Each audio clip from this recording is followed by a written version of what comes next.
to the DolphinsTalk.com podcast, the longest-running Miami Dolphins podcast on the internet. We're always in control, and when you say Miami, you're talking to my ball. Cause we're the Miami Dolphins, Miami Dolphins, Miami Dolphins #1.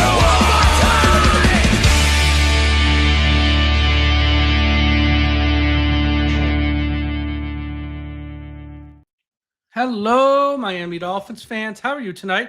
And thank you for listening to the DolphinsTalk.com podcast on this Wednesday, December the 10th. I'm your host, Michael Leva, joined as I am each and every Wednesday night by Tom Ernest. Thomas, how you doing tonight? I'm doing good, Mike. How are you? I am doing okay. You know, if you would have told me back when we were 1-6 or even back when we were 2-7, we'd have a quote-unquote big game in the month of December, I would have said, you're out of your ever-loving mind. But here we are. Big game coming up this Monday night, Dolphins Steelers. We're going to talk about that. We got a bunch of news out there in the world of the Miami Dolphins. We're going to talk about all that as well on today's show. But first, before we get to that, shout out to the sponsor of today's show, Caneswear. Everyone go to caneswear.com for the best and most affordable Miami Dolphins apparel on the internet. We got the holidays coming up. You need something for your friends, your family, someone in your family, a friend in someone. Let me start that over because I'm just walking over my words. If you need something for Christmas or Hanukkah for someone in your family, caneswear.com has all the best apparel for the Dolphins, the Hurricanes, the Panthers, the Marlins, the Heat. Most affordable stuff, go to caneswear.com. If you're in South Florida, stop by their store, 2655 South University Drive in Davie, Florida. Also, this show, a shout out to everyone watching on the I Am a Miami Dolphins fan Facebook page, run by the great and talented Carlos Hernandez. If you're on Facebook, please be sure you are part of the I Am a Miami Dolphins fan Facebook page. And for those of you watching us live on Dolphins Talk YouTube, do me a favor right now, smash that like button, subscribe to the channel. Super chats are open. If you got a comment or if you have a question or if you just want to get something off your chest, leave us a super chat. I promise by the end of the show, we will put it on the air. And it's also the best way to support us and our website and what we do here. And if you like this and want other content, some about the Dolphins, some not, Dolphins Talk Extra, patreon.com/Dolphins Talk. Right now we got a special. First month, $1. $1. Use the promo code DTXmas. Patreon.com/Dolphins Talk. All right, Tommy, Dolphins got a big game this week. Like I said, we got some news. Let's get to the news first. No injury report out today like it typically is because the game's on a Monday. The only thing for Miami that was a concern was superstar running back Devon Achane. Sounds like he will play. He had an MRI earlier in the week, ruled out anything that was serious, just has some bruising and inflammation. So he's expected to go on Monday night. Former Miami Dolphins safety Deshaun Elliott, who now plays for Pittsburgh, he's out Monday night. He will not play. Miami Dolphins cornerback Rasul Douglas was named AFC Defensive Player of the Week. And Miami Dolphins tight end Darren Waller spoke to the media this week and said he hasn't made a final call on if he will play next year or if he will retire again. He's just going to let the last 4 games play out or so, and then he'll think about it and make a decision in the offseason. So, Tom, anything there with those 4 bits of news? Not surprising on Achane. They left him questionable the rest of the game on Sunday against the Jets. They never ruled him out. So clearly it wasn't serious enough, but based on how the game was going, there's no reason to continue, especially the way Jalen Wright was toting the rock. Deshaun Elliott not playing, could or could not be a big deal for the Pittsburgh Steelers. Their He's defense, a good player. He is a very good player. I hated when Miami didn't bring him back. Yeah. But, the Steelers' defense as a whole has not been very good this year. So it sucks, actually. Losing him has potential repercussions for them on Monday night. Rasul Douglas, he's been playing great the last 3-4 games. He has been very difficult to throw against. So it looks like he's sipped the fountain of youth. and he has turned back the clock to like his Green Bay days. He's been playing very well, and it's great to see. And Darren Waller, with the emergence of Greg Dulcich, Waller could ride off into the sunset, and Dulcich is dirt cheap. He's not going to cost as much as Darren Waller is going to be. Yeah, so. I don't think they're the same player, though. I think Waller is a special player. Greg Dulcich, there's a lot of tight ends like Greg Dulcich in the league. Yes, but he's been effective, which is my point is. And it's all going to hinge on Waller and his health and how he feels being in Miami, because really that's probably where he's going to continue to play if he does decide to play. If they want him, which comes up, which soon we're going to talk about who the GM is, who the head coach is. That really, I mean, if it's still Mike McDaniel here, then yes, I think Waller has a home. If it's not, then all bets are off, and who the hell knows what the new people will do. But I think that is his future in Miami really depends on who's here as the GM and the head coach, I think. Yeah, I would agree with that. Yeah. One other bit of news.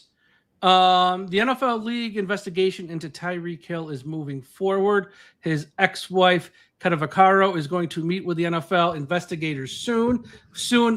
They didn't give a date or a time frame, but it made it sound like this month or maybe the first part of January at the latest. So soon. And she is also, man, I'm telling you, Tom, don't ever get divorced. She is also asking the NFL to look into Tyreek Hill's deposition he gave when they got split up in April and May, because that was he said, or he pretty much confessed to like every bad act he ever did. So she pretty much says, "I'll talk to you, but read that," because those are the words coming out of his mouth. So this Tyreek Hill thing, charged with she claims 8 counts of domestic violence. This is not going to end well for him. I don't think it's going to end well for him at all, actually. Not that he's going to end up like in jail or anything, but I think a league suspension is coming. I got a feeling it's going to be a bad one when it's all said and done. Yep. All right. We're going to talk about this next topic. And I know those of you listening, if you're listening after the fact in your car, you're going to get all in your feelings. If you're watching us live and you're in our YouTube chat, you're probably going to get in your feelings. Let me just put up this disclaimer. This is just reporters telling you what they're hearing. They don't have a crystal ball. They're not predicting this. They're not saying with certainty this is going to happen. So before everyone flips out, just relax and understand this is what reporters do. They follow a story, and stories change over the course of time. So what you're hearing today might not happen, but they're saying it could happen. So let's just throw that out there. And there's 2 parts of the story, both from ESPN reporters. Let's start with just talk about the first part. Dan Graziano, respected reporter for ESPN. This is what he said today. It sounds like as if Mike McDaniel has a chance to save his job in Miami with a strong finish, which seems to be on his way, he seems to be on his way to putting together. But anytime a general manager gets fired mid-season, as Chris Greer was in Miami, more potential change could be on the way. Meaning, let me just say this. I know there's this notion out there that Mike McDaniel has already saved his job or he will save his job. We don't know. I don't think it's been saved yet for many reasons. And I think part of it is, in this stretch, outside of the Bills this year, he hasn't beat one good team. He beat Atlanta, who stinks, and they had all their guys hurt. Washington, who stinks, they had their guys hurt. He beat the Jets twice, nothing to brag about, and he beat the Saints. I mean, so outside the Bills, which is a good win, I'm not knocking it, but one good win in 3 years doesn't erase all the bad. If McDaniel goes 0-4 down the stretch or 1-3, I think he's in big, big trouble. Plus, what Graziano said, when you fire a GM in season, odds are the head coach was probably close to being fired too at that time. So I don't think anything has been set in stone. Now, I know what some of you are saying right now. Well, we've heard the report Stephen Ross likes him. We've heard that report for a while from all these reporters. Who knows where they got that information from? That could have been coming from Mike McDaniel's agent, feeding Rappaport, Schefter, Peter. One guy can feed all them the same thing, and they all report the same thing. So we don't know how true that is. It might be true. I'm saying we don't know. And to just cling to that Like it's 100% truth when a lot of you fans out there, crap on these reporters. Anytime they report something, what do they know? Well, it goes both ways. So I'm saying that report sounds very true from Dan Graziano from ESPN. And I think this last month for Mike is huge. I think if he goes 2-2, 3-1, or 4-0, yes, he's safe. I think 0-4, 1-3. I don't think they're bringing him back. That's just how I feel. We'll see. Tom, your thoughts? Yeah, I think it's going to. Well, the timeout before you start. Perfect. Dumb comment of the night. Dumb comment of the night. He's already been told he's coming back on the story. No, he hasn't. No, he hasn't. You've read things from uncredible people, Mike Mangreas, and you want it to be true, so you're hoping it's true. That is 100% false. He has not been told he's coming back. Now, will he come back? Maybe. But right now, on the 10th of December, he has not been told that. Otherwise, it would have been widely reported, and there would have been a press release by the Miami Dolphins, which they have not put out. So that is fake news, and that's our dumb comment of the night. We are 10 minutes into the show. All right, Tom, go. I don't think he still has work to do. I think this game on Monday night will go a very long way for him to potentially stay. It's a big game. Monday Night Football prime time against the Pittsburgh Steelers on the road. Kickoff temperature 18 degrees. If you can go into Pittsburgh, continue to play the smash mouth football that the Dolphins have been showing over this winning streak, where the offensive line is moving mountains and the defensive line is putting on pressure on the opposing quarterback and forcing the issue, and you can do that against Aaron Rodgers, then it speaks more volumes, right? He could potentially lose against the Bengals at home. He could potentially lose to the Bucs at home, and he could potentially lose to the Patriots. I agree with you. If he is an 0-for or 1-3 in these next 4 games, I think there's more likely than not that he's going to go, and then it's a full-blown rebuild from the front office down.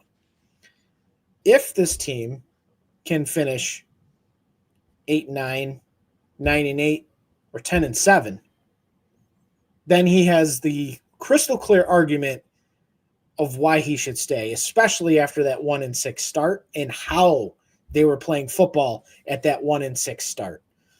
So he still has work to do. It's trending in a positive direction for him. I would agree with that. Yep. It is not concluded. There's still games to be played. And if these games go as well as the last 4 during this winning streak have gone, especially running the football, that's McDaniel's forte. He's a run game coordinator. That's what he was in San Francisco before being offensive coordinator there. The 49ers have been an elite running team for many years, and because Kyle Shanahan still is using and deploying a lot of McDaniel's ideas, they're humming along. The Dolphins, they took a step back at the beginning of the season because he gets pass happy. Now that he hasn't been pass happy and he's not putting the ball in the quarterback's hands 35 plus times a game throwing the ball, the Dolphins have found a lot more success. When Tua doesn't throw the ball 30 times in a game, the Miami Dolphins are 6-0 this season. When he throws more than 30, they're 0-7. Now, we can put asterisks against a couple games where the defense let them down late, Carolina, New England, and the Chargers, right? Tua had them in position to win those football games. Those games are going to bite this team in the ass at the end of the season. But continue to do what's been successful. The defense has now looked the better part of the last 4 games, like the defense that we came to know the last 2 years. They continue to do this. We're also going to say hello to Mike McDaniel in 2026, but also say goodbye to Anthony Weaver because he most likely will get a job as a head coach in this league. Yeah, so this is kind of what I said Sunday on the post-game show, and I put out a clip on social media, and some Dolphins fans got mad. I don't know why they got mad. Because to me, this Monday night is the biggest game of Mike McDaniel's life as a head coach. The win versus the Bills was nice, don't get me wrong, but it was at home. It was the first week of November. They were 2-7. They had zero pressure on them. Zero pressure in that game. And they won, which I'm not knocking him for. I'm glad he won. He needed to beat them, again. But he needs on his resume a big road win late in the season, and the fact that it's in the cold is only a cherry on top of the sundae. Because if you go back in recent years, since he's been here, late in the year, I only count late in the year. I don't care what he did in September.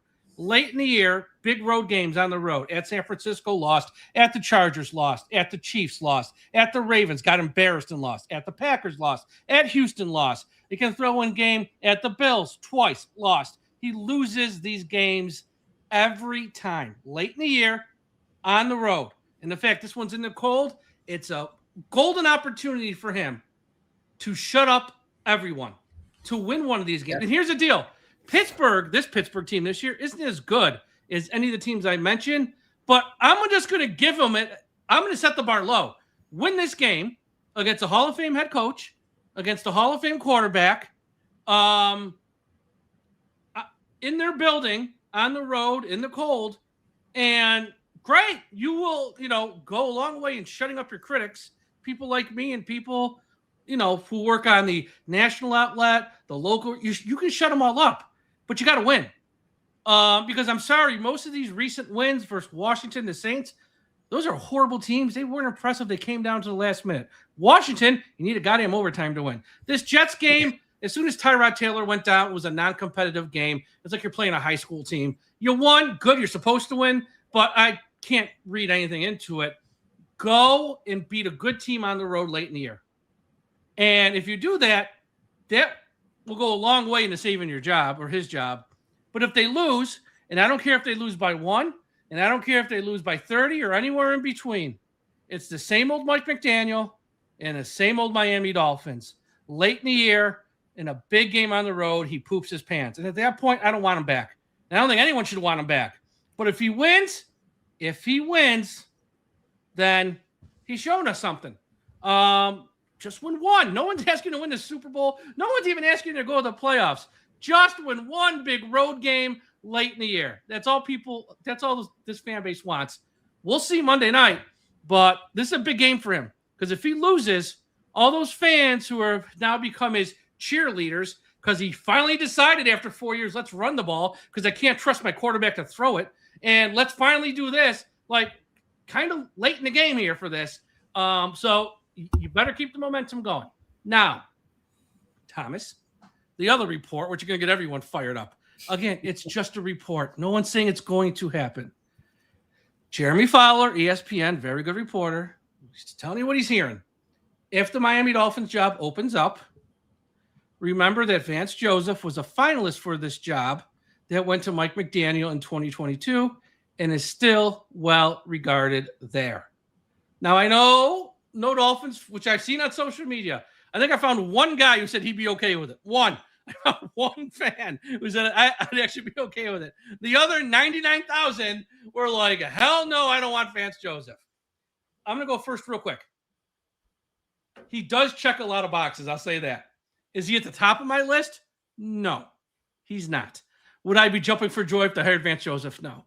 Would I be irate, though? No, I wouldn't be irate either. I'll take Vance Joseph over Cliff Kingsbury, for crying out loud. He's got previous head coaching experience. He failed in his first spot, so we can learn from him. I like those coaches who fail in their first spot and then learn from their mistakes the second time around. They don't always learn, but more times than not, every great coach failed in his first spot or came up short.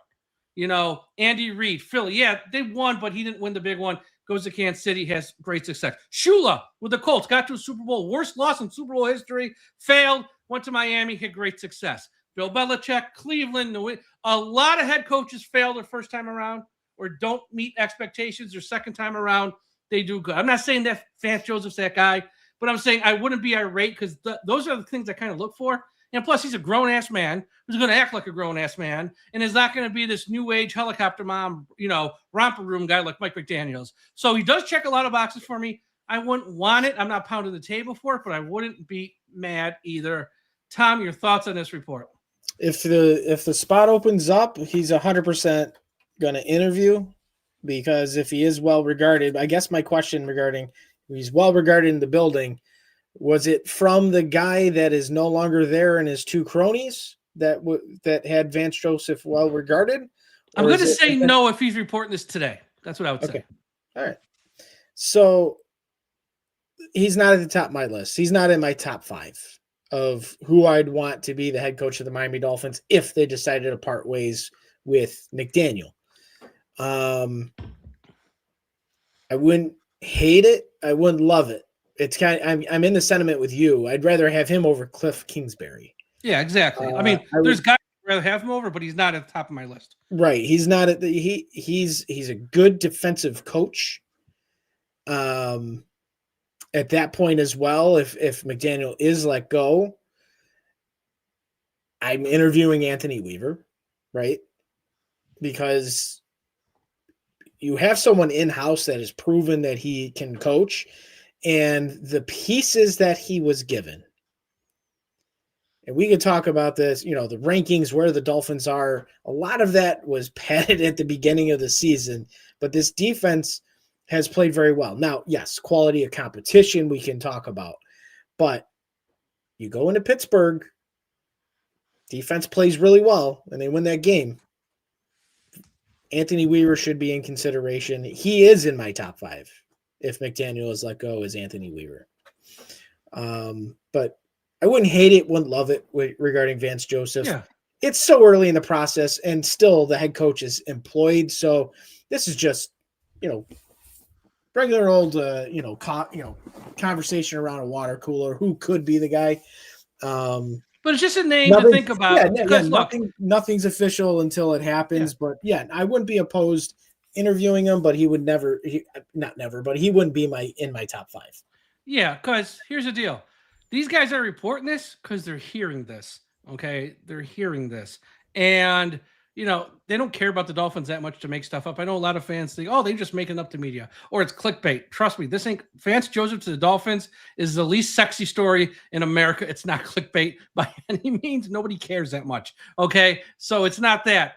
But again, you know, and I've sort of seen this here the past few months when there's been talk of Mike possibly him being out of work. Like anytime I throw out names, fans of the Dolphins just shit all over every name. Like I bring up Marcus Freeman, who's like the hottest name in coaching. Every college and every freaking team in the NFL would like cut off their left arm for him.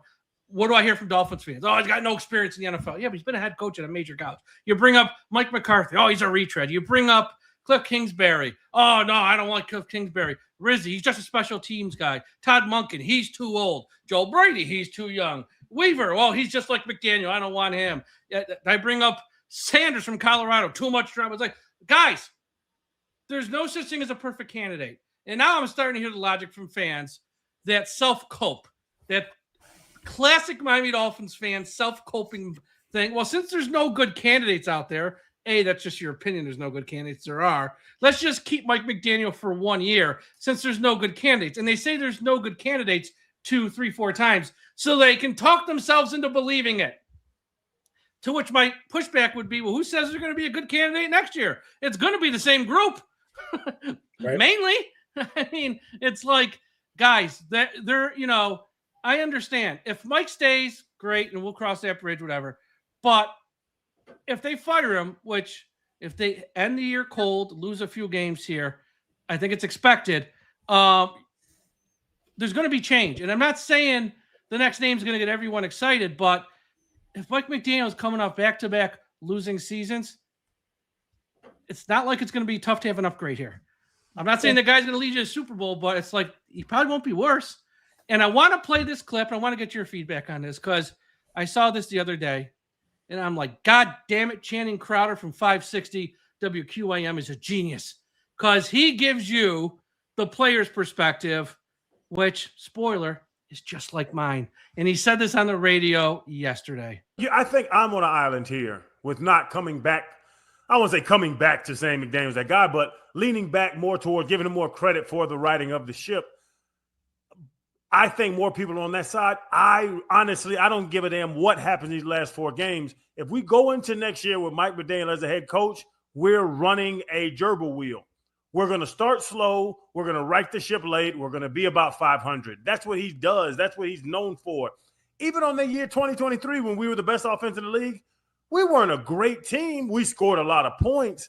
I just want a coach that knows how to do it consistently, and his ups and downs really hurt me. We're in the up right now, and I understand that. I'm not going to let the ups overshadow the downs. I can't do that anymore after year, 5 it is? I can't let it overshadow. Yeah, it's year 4, but his point is well taken. Like, you can't forget September, October. The fact we're in this hole is because of him. And yes, winning games late in the year to crawl out of it is exciting. It's fun. I see people on social media who haven't been on social media all year. They've been hiding because when the team loses, they hide like cowards. And now when the team wins, they're out there pumping their chest. Look at us. We're great. We're still under 500. I mean, nothing to brag about here, folks. And it's like, you can't forget the first 2 months of the year where he put us in this hole. He put us in this hole. So I'm with Channing. Like, look, if he wins here this final month, yeah, he probably should stay. But 1-3, 0-4, there is zero reason to bring this man back, and I don't think they will. No, not if that's the way these last 4 games go. No, there's no reason to at that point. But you have a deeper conversation if they finish 2-2. But if it's 3-1, if it's 3-1 or 4-0, it's very hard to say goodbye. But you could also look at it in the other end and say, Marty Schottenheimer was 15-1 with the Chargers and lost in the divisional round of the playoffs, and they launched them. So, I mean, here's the deal. People, in the NFL, they always look for comps, especially when it comes to the draft. Well, this guy's just like him. This guy's just like him. Mike McDaniel right now on the 10th of December, 2025, he's Marvin Lewis. He's Marvin Lewis. He might be here forever just because he's never awful enough to get fired, never great enough to win you anything of he's just that guy who's always got you in NFL purgatory type of deal, right in the middle, never great, never off. Might have a year where they win the division, maybe even, but not going to win any playoff games really. He's just, to me, he's Marvin Lewis, and Cincinnati's cheap, so they'll put up with Marvin Lewis for a bunch of years. Not every owner will. I don't know. We'll find out. But I just wanted to play that clip because that's Channing Crowder's a former player. So when a former player speaks, those guys can see through the bullshit more so than any of us on the outside, even any reporter. They see through the bullshit. And Channing ain't lying when he goes, every year now it seems like. I know the first 2 seasons they ran off to an 8-3 start, 9-3 start, then they collapsed. Past 2 years has been like 1-6, 1-5. It's like you got to be consistent, man. You can't just take off months at a time. You got to play a full 4-month season and have consistency. And you can't point the finger. It's always someone else's fault when things go bad. All right, we got a few mailbag questions I didn't get through last week. Let's get through them today.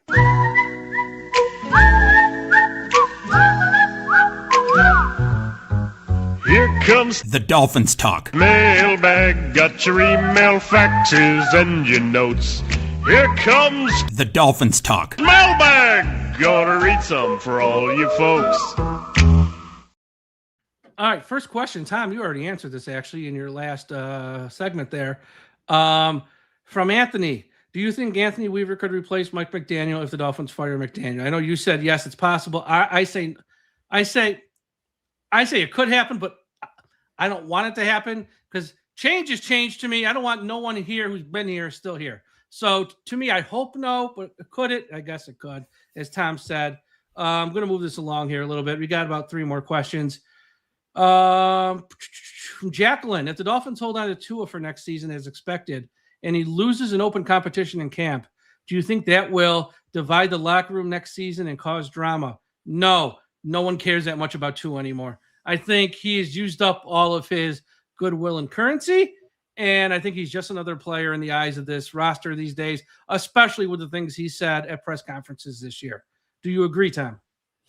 Yeah, I don't think it'll divide the locker room, but if you're bringing in another quarterback that openly beats him in camp and in the preseason games, the writing is there on the wall. Anyways, 2026 will be his final year in Miami because the contract out is easier to swallow for 2027 than it is for 2026. Yep. Two more. This is a fun one actually. Who is the most underrated Miami Dolphins player of all time? It's from Robert. Ooh. I actually have an answer. Ooh. And it's a name no one's going to remember or know. I'll go first. Bill Stanfill, part of the 70s team. Dude had like 18 and a half sacks in like 72 or 73. I can't remember which year. He had like 3 seasons in a row where he had, and this is an era where teams ran the ball like, 30 times a game.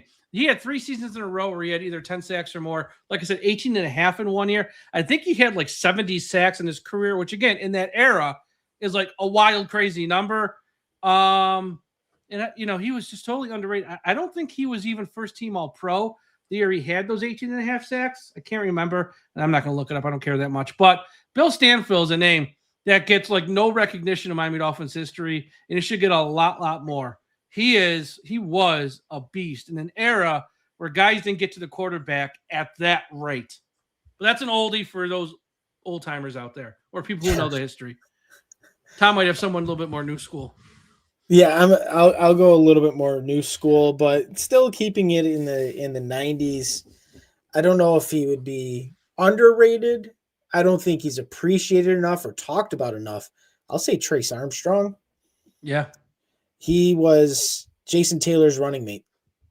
And the Dolphins defense, obviously Zach Thomas at linebacker, but Trace Armstrong was an absolute monster. Think of today's version of Trace Armstrong as Zach Sealer. That's a good comp for me in today's roster for the Miami Dolphins. That's who for me, he was just so damn good at getting after the quarterback. He was very disruptive, and he helped Jason Taylor a lot along the way for those sack totals. So to me, it was Trace Armstrong. Last one here from Tim. What position is the biggest need heading into the offseason for the Dolphins? There are three that stand out above the rest. And you can put these in any order. They are quarterback, edge rusher, and anything in the secondary, honestly. Those are the big three because quarterback, obvious reasons. Secondary, I know people are in love with some of these guys. Now, again, grain of salt. They performed well versus the Jets, the Saints, and the Washington Commanders. So take it with a grain of salt. And, of course, edge rusher. Chubb ain't going to be here next year. They're not paying him $31.8 million. They're just not. He's going to get cut. You got Chop Robinson, who's coming off, this year with only 4 games left. He hasn't played that well. I know he's been hurt, so I'm not saying he stinks or anything, but he's all you got is what I'm saying. So edge rusher's a big need, secondary, corner safety, and quarterback. Those are your 3 big needs to me. I'll leave quarterback off the list just because I know they're going to keep Tua in 26. But still a need going forward. But I'll give you 3. Defensive back, it doesn't matter. Corner or safety, they need another one at safety with potential. Mika Fitzpatrick won't be back next year. Edge rusher, Bradley Chubb will most likely be gone at the end of the season. All you have is Chop Robinson. You need somebody on the other side. And number 3, it's a wide receiver. They need depth. Tyreek Hill will not be here next year. They need help for Jalen Waddle. And I think that's going to be high priority. And depending on how the draft board falls and where Miami's drafting, there could be potential. The Dolphins go wide receiver in round 1 or 2 in the 26th draft. Yeah, I saw 2 mocks recently, which again, I know they're mock drafts in December. Just take it with a grain of salt. One of them was a 3-round mock, in which they have 5 picks Miami in the first 3 rounds. Round 1, they took an offensive lineman who fell. They took an offensive lineman. And in round 2, they took quarterback Garrett Nussmeier from LSU, who heading into this year was projected to be a first rounder. He got hurt a little bit, and they had a rough year, LSU. So he's going to fall probably to round 2 or 3, roughly. So they had Miami taking him in round 2, which again, if you're going to keep the quarterback, you can have him compete with Tua. He sits, and then in a year, he's your starter because you just took him in round 2. He's your starter. So that's one mock. And then a second mock at pick 12. I don't think you're going to fall this far because I think this guy's a top 5 or 6, 7 pick. Is they took the edge rusher Falk from Auburn, which I would just be jumping for joy. If Miami gets him, and whether it's 12, 11, 10, 9, wherever they end up picking, if they got him in round 1, that dude is an animal. He's an animal edge rusher. You put him and Chop together, that would be awesome. Okay. Dolphins, Steelers. Let's go by the numbers right now. Total offense, Steelers. These two teams are pretty much evenly matched for the most part. Steelers, total offense, Pittsburgh 27, Miami 25. Passing, Pittsburgh 23, Miami 28. Rushing, Pittsburgh 29, Miami now 8th in rushing. And scoring, Pittsburgh tied for 14th, Miami is 22nd. Total defense, Steelers 28, Miami 19. Passing defense, Steelers 28, Miami 12. Rushing defense, Pittsburgh 21, Miami 25. And scoring defense, Pittsburgh 28, Miami 12. I mean, pretty much even. A few areas where they're not. But first, when Miami has the ball, it's very simple. Keep running it. Pittsburgh is bad versus the run. Number 2, get an early lead. Do not fall behind, because if you fall behind, there is 0.0% chance Tua is going to throw you back in this game. It just ain't happening. 3, Pittsburgh's got a pass rush. You got to give him a clean pocket, or else he's done anyways, but you really have to give him one this week. And number 4, I guess there's 4 things. Mike McD, don't get cute with the play calling. Just run the ball. Forward, pass the ball. Forward, enough of the sideways pass nonsense. So that's my thoughts when Miami has the ball, Tom. I agree with you. Run, run, run. Give Achane, his 20-plus touches. Jalen Wright, who's shown something over the last, 3-4 weeks. He's getting a lot more touches, and he has seen more running plays than Ollie Gordon over the last, 5-6 games. So get Jalen Wright the touches and get Ollie Gordon the touches. You want to be smash mouth football. This is December football. You run the ball, you play defense. If you can do that successfully, the Dolphins will come away with a win in this game. But they have to run the ball. Tua cannot turn the football over in this game. And if I'm Pittsburgh, I'm stacking the box. I'm putting 8 guys up there and forcing the ball to go over the top. This is a game where you also have to have a guy like Malik Washington step up. You also have to have a guy like maybe Nick Westbrook-Ikhine. That ain't happening, Tom. Couple catches. That ain't happening. In a game like this, you know Jalen Ramsey is going to be on Jalen Waddle, and Joey Porter Jr., who's very good, is going to take away Malik Washington. It's got to be somebody else that gets it done. Yeah. When Pittsburgh has the ball, 2 things in my eyes for Anthony Weaver. 1, hit Rodgers. He's old. No quarterback likes to get hit. He's an old guy who really doesn't want to get hit. Hit him, make a move, put him on his ass a few times, even if they're not sacks. Right when he's throwing the ball, get hands on him. 2, put 2 guys on Metcalf. I know fans of the Dolphins have fallen in love here with Jack Jones and Rasul Douglas. Folks, they haven't faced anyone like Metcalf here in a while. Put 2 guys on Metcalf. Don't let Metcalf just sort of win the night, as they say. But I would just hit Rodgers, get 2 guys on Metcalf. Pittsburgh can run the ball. Yeah, we got to do what we do there. But it's really going to come down to slowing down those 2 guys, I think. Because Rodgers last year, he played Miami twice. Week 18, he played great, and they won. And the game last year, this time, was like first week of December. Even though the Jets lost, one because of Rodgers, he played fantastic. They just made mental mistakes at the end of the game. So he can still throw it, Rodgers, so don't let him beat you. Rush the passer, key Jalen Warren. He's a guy that can cause some problems, especially out of the backfield. He's like the Devon Achane of the Pittsburgh Steelers, just not as good as Achane, but Jalen Warren is a good football player, and he's had a good season. Regarding the DK Metcalf aspect, you 100% have to have someone shadowing over to wherever he's lining up. Whether he's against Douglas or Jack Jones, you better have Mika Fitzpatrick lurking. You better have Ife Melifanu or Dante Trader, whoever's going to be back there.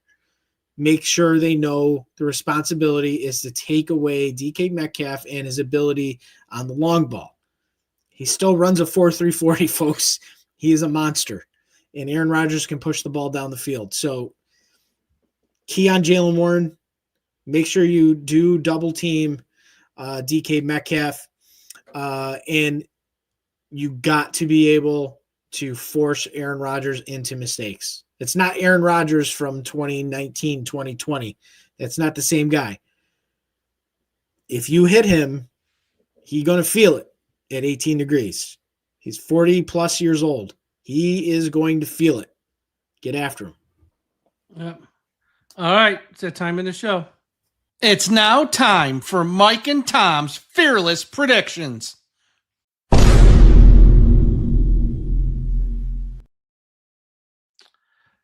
Miami Dolphins at Pittsburgh Steelers at, I can't pronounce this. It's still Heinz Field to me. I'm calling it Heinz Field. 8:15 p.m. on ESPN, Monday Night Football. Joe Buck, Troy Aikman on the call. And if you don't like that, watch Peyton and Eli on ESPN2 with the Manning Cast.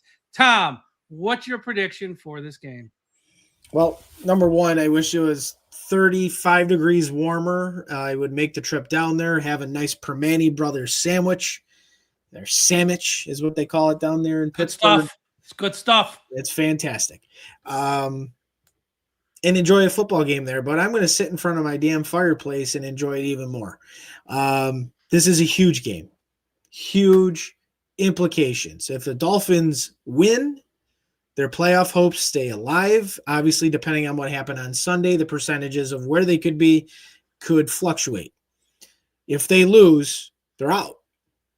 It is a win or go home scenario for the Miami Dolphins on the road in the cold against Pittsburgh, who is fighting for the division against the Baltimore Ravens with 4 games left to play. There is a lot that can go in either direction in this game.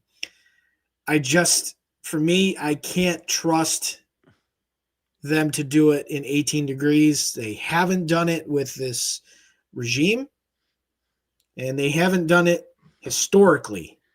They don't win these type of games, but I think it's going to be very, very close, and I think it does come down to the last second, and I will take Chris Boswell's home kicking advantage as the difference. I say Pittsburgh 23, Miami 20, mercifully ending the Dolphins' chances for the playoffs. Such a hater, Tom. Unbelievable. Such a hater. I You suck. You stink. All right. So the Miami Dolphins step up in class this week. Has the last month been fool's gold, or has this team and his head coach really changed? That is the question. Can Mike McDaniel have his team ready in a big late season road game? Can Tua play in the cold? Can Tua play a good game late in the year in a big game? Miami enters this game with a lot of big question marks. Yes, they are running the ball well. Achane is having a huge season. But can Miami get Waddle to go off and have a big day? Can Tua get the ball to Waller and Greg Dulcich to make some plays to help out Waddle? Can the Dolphins block TJ Watt at all? On defense, will the Dolphins be able to cover DK Metcalf? Step up in class for Jack Jones and Rasul Douglas. This is a de facto playoff game for the Dolphins. If they win, they keep their very slim playoff hopes alive. A loss, and the Mike McDaniel hot seat talk starts back up. ASAP. They do, we talk. No, they talk, we do. I screwed it up. They talk, we do has been Miami's mantra all offseason. Well, Monday night is the biggest they talk, we do moment the Dolphins will have all year. Can the Miami Dolphins do what they need to do? I think Rodgers and Metcalf have a big day. I think the Steelers' defense will slow down a banged-up Achane. And I think Tua's going to turn it over a few times. So I'm not putting on the headgear this week because until Mike McDaniel can prove to me and show me he can win a big road game in the cold late in the year, I don't think he can. I'm not impressed with beating the Commanders. I'm not impressed with beating the Saints. I'm not impressed with beating the Jets. I'm not impressed with beating Atlanta. So give me Pittsburgh 27, Miami 10. And I hope I'm wrong. But I think Pittsburgh's going to win this game rather easily because I don't know if I can trust this head coach and Tua Tagovailoa in a big spot on the road late in the year where historically they have pooped their pants every time. Yep. I hope we're wrong. I want to be. We're wrong too. Look, here's the deal. And for people out there who heard the first part of the show and stuff, or heard me on Sunday, or heard me last night with Josh Moser, it's not like I'm here rooting for Mike McDaniel to get fired. It's just I have little confidence that this is actually going to happen here, where they win out, or they go 3-1, or they win on Monday night, because I don't see him as quote unquote that guy. I just don't. So I hope he proves me wrong. I hope he is a guy who is sort of, the light bulb went off the day on Halloween this year when they fired Greer, which I know people are saying, well, since they fired Greer, has nothing to do with anything. What has more to do with it is they brought Frank Smith down from the box, and I think they've taken some stuff off of Mike's plate. And I think that's what's caused the turnaround in offense. And I also think someone got to him finally and said, hey, dummy, your quarterback ain't that good. You can't put all this on his plate. He's going to throw you out of games and throw you nonstop interceptions. So I think there's a combination of someone got to him on the quarterback and opened his eyes, and Frank Smith's taken some stuff off his plate, and they've just stuck to the run for the most part. But there's still times like Sunday versus the Jets where even when they got a big lead, he's throwing sideways passes at the 5-yard line that could have been easy Jets touchdowns, not once but twice, where if you're playing a good team, there probably would have been 2 touchdowns. But since it's the Jets and they trip over their junk every time, you can get away with that mistake, not once but twice. Yep. All right, X. We both went 1-2 last time. Because you were on the show I can't remember if you were on the show last week or not. Yes, you were. No, you. Yes or no? Yeah. You were? Oh, you were? Okay.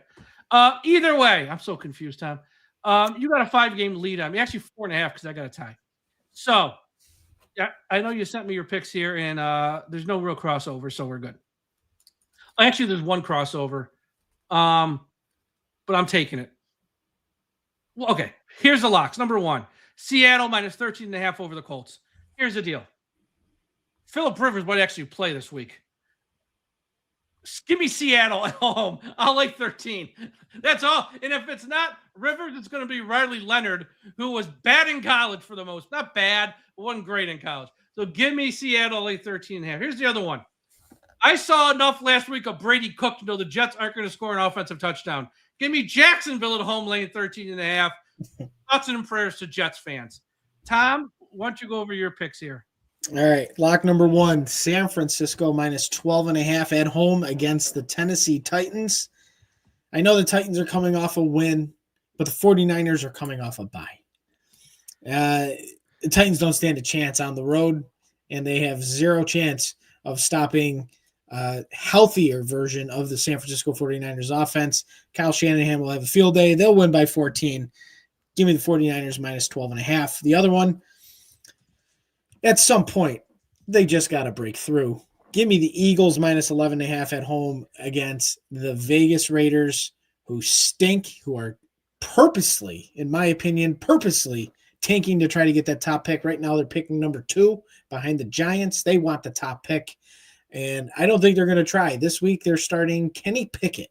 That's right, Kenny Small Hands Pickett on the road against a very, very desperate Philadelphia Eagles team in shit weather. Give me the Eagles minus 11.5 at home. Okay, now for this one, I'll actually give it to you. So why don't you go with your upset? I'll pick another game. All right. I really, really love Cincinnati plus 2.5 at home. Yeah, that was the one I like, but I'll pick something else. Yeah. Against the Baltimore Ravens. The Ravens are just, I don't know what version of Lamar Jackson we're seeing. It is like a multiverse of Lamar Jackson. He is awful. I will say it. He is awful this year. And the Ravens are paying for it. They could pay for it in a lot of ways if they miss the playoffs. This is a must win, and there is nothing more than the eliminated Cincinnati Bengals will do than to sweep the season series against the Baltimore Ravens. So give me them plus 2.5 at home against the Ravens. Yeah, here's my other one, which I'm going to take, and I think the wrong team's favored because what I saw last week from the Bills was not impressive. Cincinnati can't stop anyone, and it took them a while to get separation in that game. Give me the Patriots at home plus 1.5. I think the Patriots are the better team this year. I think the Patriots are more well. I mean, it's a more well-rounded team than the Bills, I think, this year. I think the Bills are going to lean on Josh Allen for everything, and I think that's where Mike Vrabel's going to take advantage. So give me the Patriots plus 1.5 at home. Home dogs. Patriots win this. They are well on their way to being the 1 seed. And they win the division. And they win the division, yeah. I think if you look at the rosters, clearly the edge would go to the Bills. In 2025 this year, which team is playing much better football? It's the Patriots. It's not even close, honestly. They're consistent. Yeah, so give me the Patriots there. That's my pick. And that's going to be it for our show. Everyone, thank you for listening. Be sure to check out the website, DolphinsTalk.com. We got a bunch of new content up on the site. Be sure to listen to our podcast. What's today? So tomorrow night, Josh and Aaron on Thursday. Check that out. And I'll probably have...